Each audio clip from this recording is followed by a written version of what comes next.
प्रभु कहते हैं रूप यौवन संपत्ति प्रभुतम विवेकतः। किसी के पास सुंदर रूप हो बिगड़ने के चांस होते हैं, ज्यादा पैसा हो विनाश के पूरे भाव दिखते हैं। रूप यौवन संपत्ति, युवावस्था है बिगड़ने के चांस है। कुछ लोग ज्यादा ही होशियार होते हैं, ज्यादा ही बुद्धि लगाते, तो वहां भी फिर कोई ना कोई बात बिगड़ जाती है। तो प्रभु समझा रहे हैं, पुत्र पौत्र को कुछ भी समझ में नहीं आता है। यहां सांब को साड़ी पहना करके भगवान के पुत्र पौत्र ले जाते हैं और कहते हैं संतों से, बोले हमारे कुल की बहू है, गर्भवती है, बताओ इसके द्वारा बेटा जन्म लेगा या बेटी। संतों ने ध्यान लगा करके देखा, बोले ना बेटा ना बेटी, एक मूसल आएगा जो तुम्हारे पूरे कुल का सर्वनाश कर देगा। देखा तू महाराज मूसल, मूसल को समुद्र में घिसवा करके बहा दिया। उसी मूसल की समुद्र के किनारे एल नाम की घास प्रकट होती है।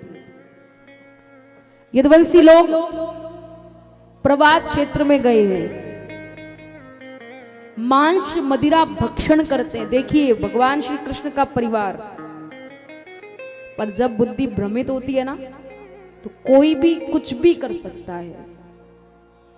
बुद्धि जब भ्रमित होती है ना तो उसे नहीं पता होता कि हम क्या कर रहे हैं, हमें क्या करना चाहिए। मांस मदिरा का भक्षण कर रहे हैं और समुद्र के किनारे जो एल नाम की घास है उस घास को उठाते हैं, एक दूसरे में मारते हैं। जैसे जैसे उस एल नाम की घास का प्रहार जिसके ऊपर होता है, उस घास के प्रभाव से तत्काल मृत्यु को प्राप्त होता जाता है। धीरे धीरे धीरे धीरे पूरा यदुकुल समाप्त हो जाता है महाराज। इधर प्रभु श्री कृष्ण इस बात को लेकर के थोड़े से व्यथित है कि मेरा पूरा परिवार नष्ट हो गया। एक वृक्ष के नीचे प्रभु विश्राम कर रहे हैं और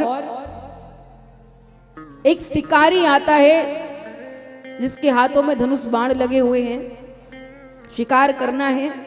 प्रभु के पैर में मणि है, उस मणि को देख करके उसे लग रहा है ये कोई मृग है। मृग माने हिरण है। हिरण समझ करके प्रभु के चरण में बाण मारा। प्रभु को बहुत कष्ट होता है। अर्जुन कहता है मैं इसे छोड़ूंगा नहीं। प्रभु कहते हैं इसको कुछ कहना मत, ये तुमसे अपना हिसाब बराबर करने आया है। मैं जब राम था ये बाली था तो मैंने इसे छिप करके बाण मारा था। आज मैं कृष्ण हूं, ये एक साधारण शिकारी है, इसने भी मुझे छिप करके बाण मारा, हम दोनों का हिसाब बराबर हो गया। इस बात से हमें यही शिक्षा मिलती है, जब परमात्मा का हिसाब बराबर हो रहा है तो हमारा आपका कैसे नहीं होगा। जो भी किया करो सोच समझ के किया करो। किसी का भला नहीं कर सकते, किसी का बुरा भी करने का हमें कोई अधिकार नहीं है। मत सोचो कि हमें अच्छा करते हुए कौन देख रहा है, अरे हमें बुरा करते हुए कौन देख रहा है। संसार वाले हमें थोड़ी देख रहे हैं, हमारे घर वाले थोड़ी हमें देख रहे हैं। पर इन लोगों से हो सकता है बच जाओ, और जो ऊपर वाला बैठा है ना उससे नहीं बच सकते हो। वहां आप अगर अच्छा कर रहे हो तो ही आपके साथ अच्छा होगा। अगर आपने किसी के साथ बुरा किया है तो आपके साथ इससे भी ज्यादा बुरा होगा।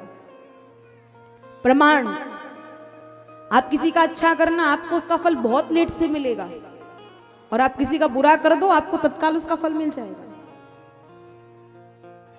हाँ इतना जरूर है, आप किसी का बुरा करते हो तो आपके साथ बुरा होता है, तो अगर आप किसी का अच्छा कर रहे हो ना तो आपके साथ भी अच्छा ही होगा। ये बात एकदम सच है।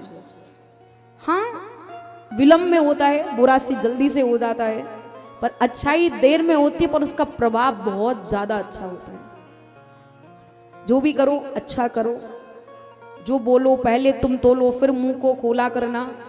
भला किसी का कर ना सको तो बुरा किसी का मत करना। मनुष्य शरीर बहुत दुर्लभ है, बहुत प्रयत्न के बाद हमें ये मनुष्य देह मिलता है, और यही लड़ने मरने में, किसी की निंदा करने में, किसी की बुराई करने में, किसी की कुछ चर्चा करने में अगर ऐसे ही समय व्यतीत कर दिया तो फिर अपने लिए क्या करोगे।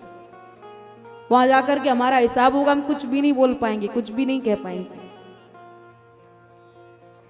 प्रभु अर्जुन को समझाते हैं, द्वारिका समुद्र में डूबने वाली है, जाओ रानी महारानियों को लेकर के वृंदावन जाओ। अर्जुन गए हैं, समय बदला है और अर्जुन को भीलों ने लूट लिया है।